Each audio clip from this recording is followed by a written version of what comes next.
Hey, so I am recording again for my YouTube channel, which I've decided to do because I want to reach more people and it gives me a bit more scope to talk about the kind of issues that I want to talk about that are coming up in female empowerment coaching, which I want to share more widely.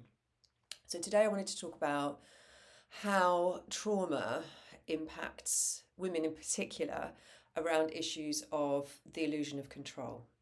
So, the sort of starting point is that we know that women are more likely to experience trauma. And that's not a huge kind of news flash because it makes sense societally when you look at all of the challenges and adversity that women have around discrimination, poverty, all the things that I've talked about all the time in terms of inequality and how women are disproportionately affected by key issues around our health, finances, etc. Women are more likely to experience trauma. We don't know how many women that is, but it's fair to say it's probably the majority of women. Based on what we know about all of the variables and what's going on for women around the world, we don't have equality anywhere. We're more likely to be in poverty. Things are worse for women. We experience more trauma. So, to put that in context, how do you survive trauma? How do you navigate it? Most of us don't have the resources to go into therapy or to have counselling, although we absolutely would benefit from doing that if we identify that we are experiencing the symptoms or the impact of trauma. We need to give ourselves the compassion to take care of it and to deal with it. Now, that's not to say that you can necessarily look at trauma as something that you can be cured of.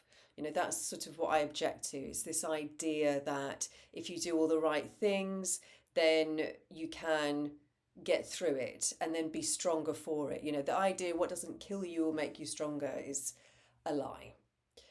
It's not true. Whatever doesn't kill you will leave you with chronic pain is probably more appropriate. So, women are more likely to experience trauma. When you are recovering or not recovering, when you are dealing with trauma, one of the symptoms of that, one of the ways that you try to make sense of and navigate the world is that you want to try to find security. You want to try to make yourself safe. And it's a response which it makes sense. It's a fear-based response, but it's a response based in something that has happened. It's factual. It's an experience that you've had. And as a human being, what you're trying to do is make sense of that experience in the context of the world. So then what you will do inevitably as a human is you will try to find safety. You will try to control your environment and your situation as much as you possibly can to stay safe and to keep those that you care about and those around you safe.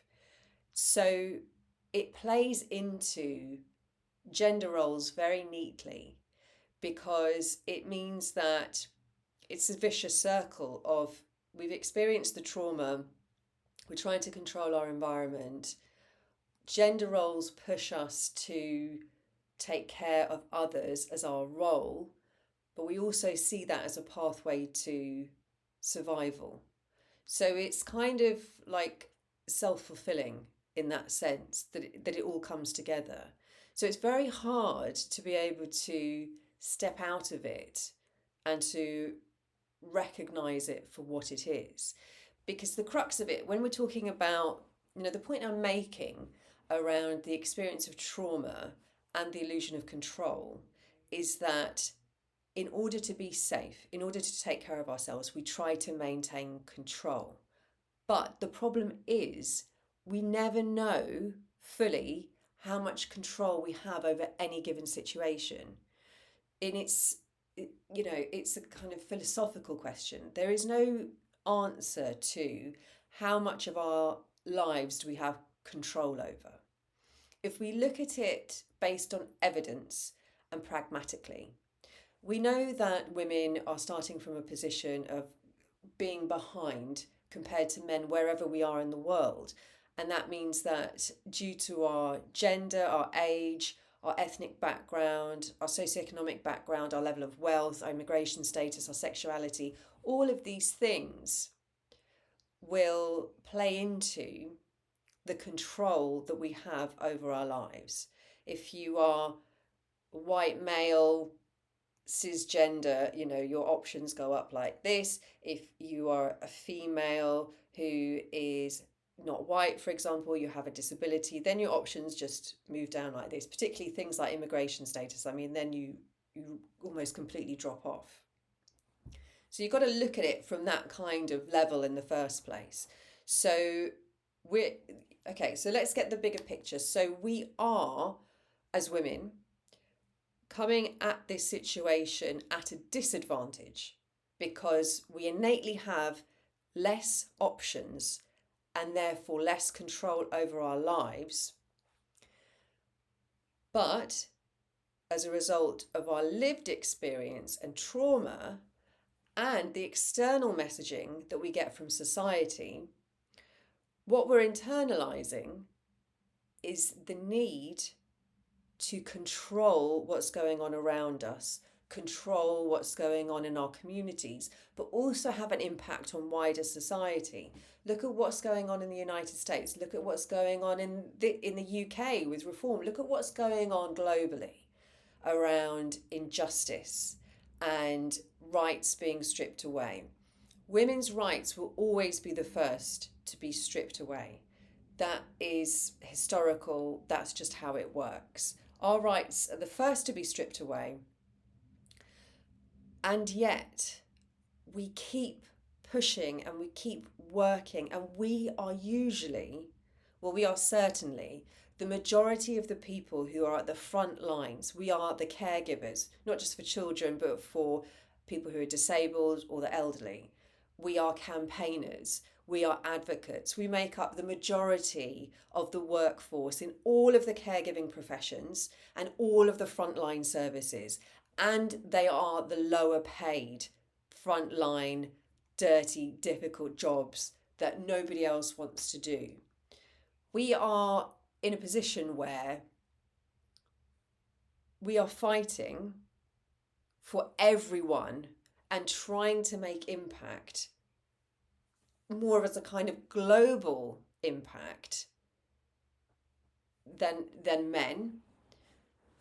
There's a link to that around how we feel a sense of injustice because we've experienced it, but we don't have the same amount of control.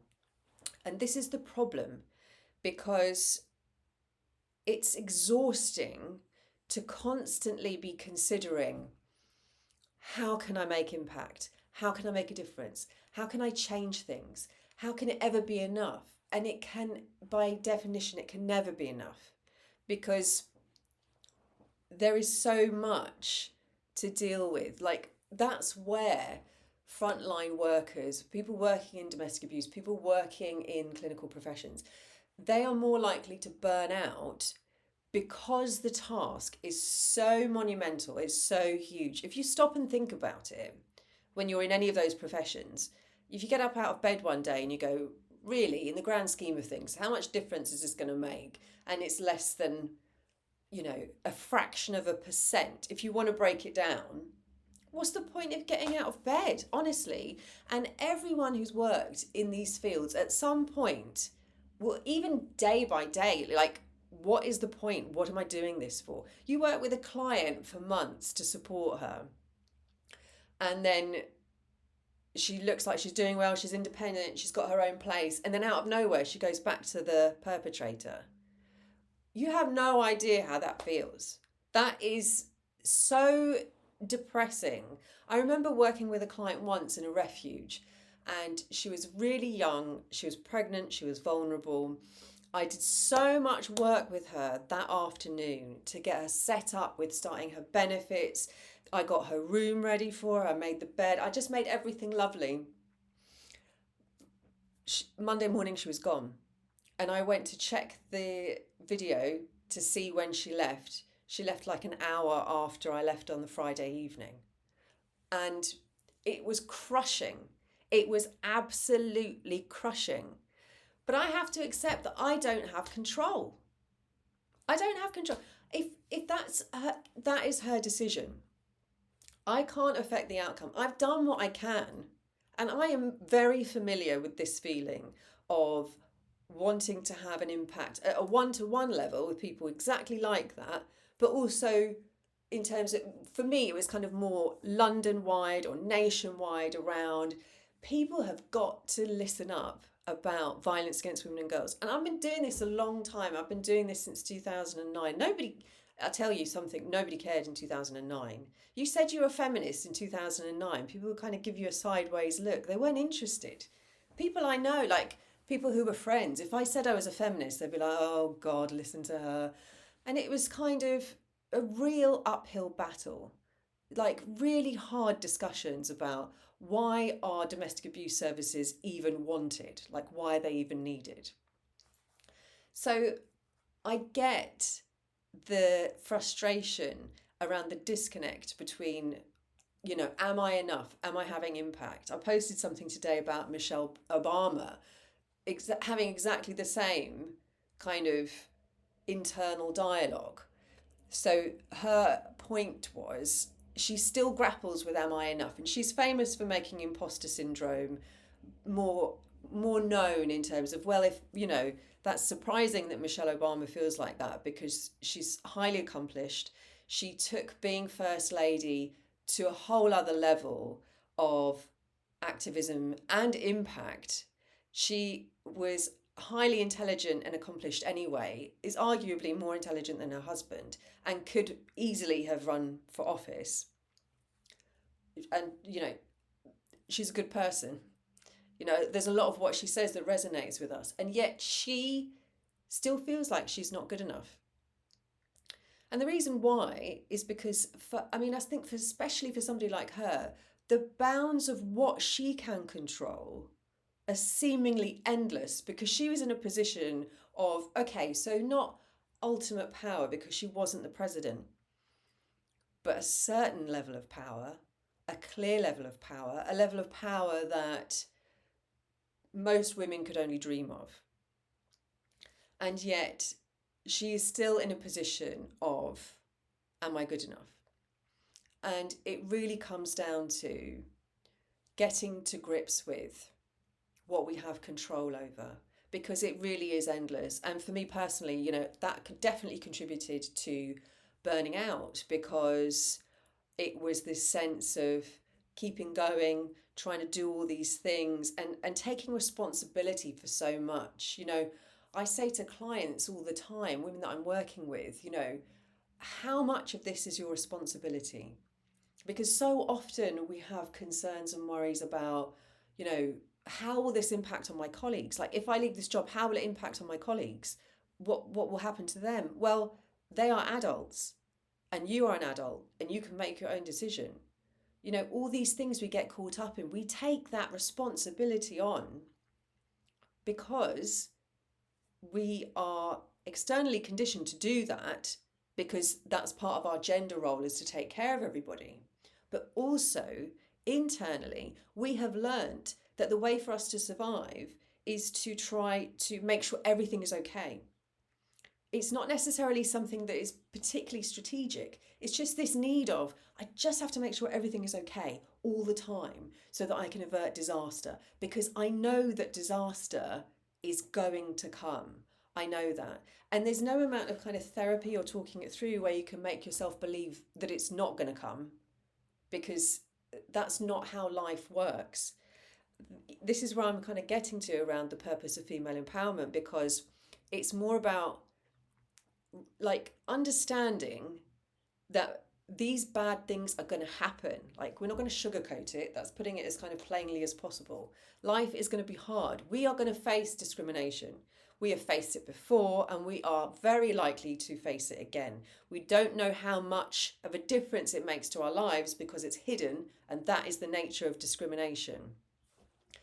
But if we're talking about the illusion of control and how that is impacting on us in a negative way, then we need to consider, obviously, what we can control.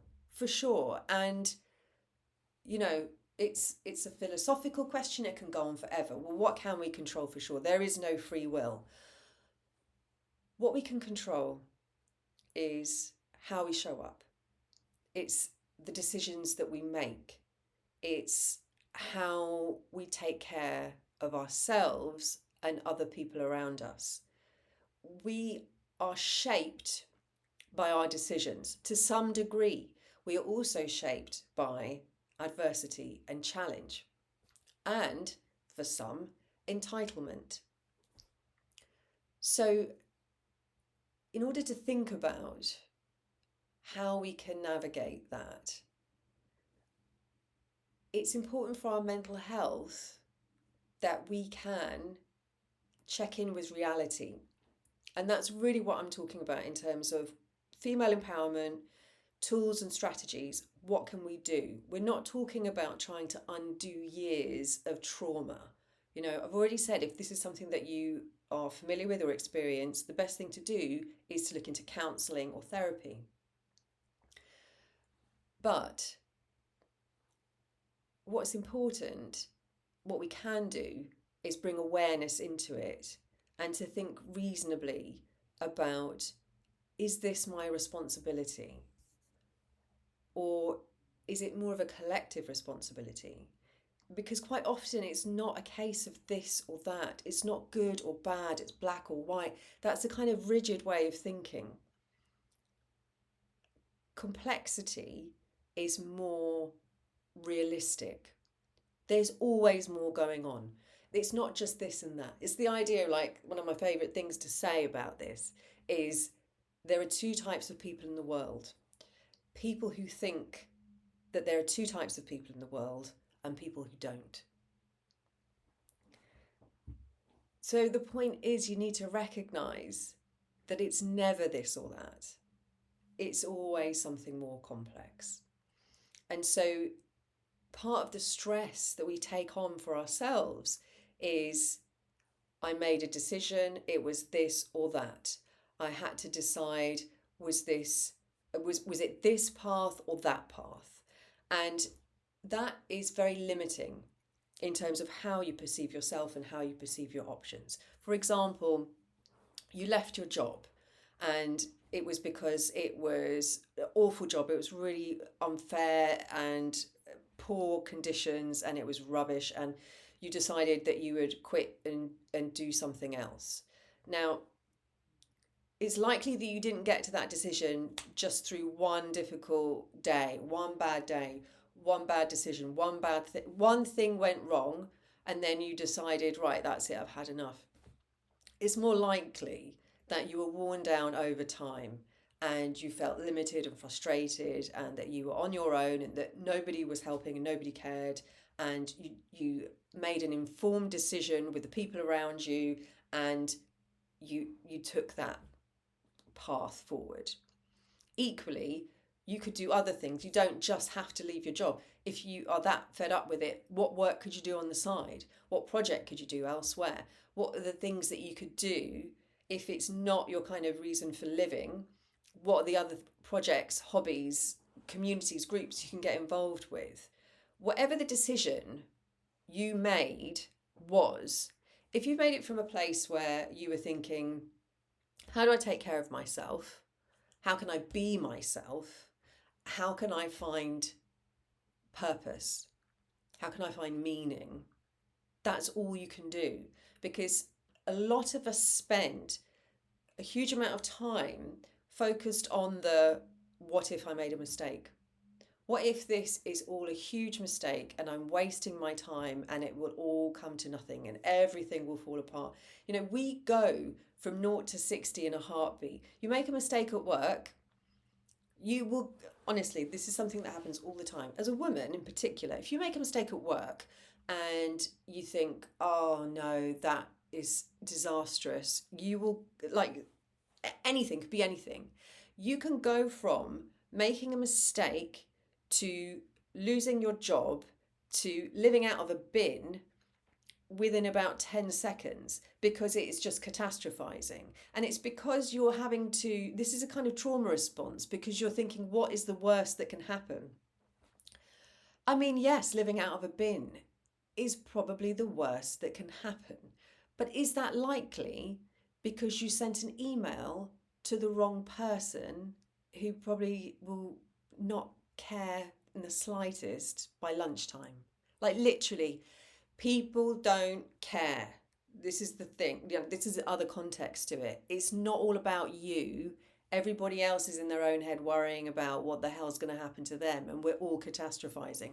However, men are much less likely to go from I have sent the email to the wrong person to I'm going to be living in a bin by the summer. Okay? So let's just kind of come back, check in with reality, and be clear about what we have control over, and then let the rest go. And, obviously that sounds easy, but it's about applying it through the evidence of what's happened before. You have experienced awful things, most likely. And that also means that as a woman, you're more interested in female empowerment and personal development.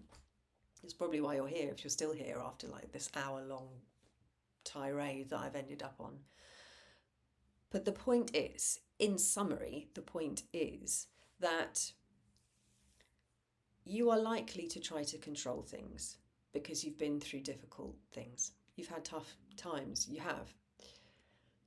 Think about what you can control, and that is taking care of yourself, being yourself, and doing the things that you want to do. If you're doing that, there's not much else you can do. So don't waste time worrying about whether you made the right decision or not, because you've been making decisions all along. And on the whole, I think they've probably served you quite well. But that's not up to me to find out. That's for you to know.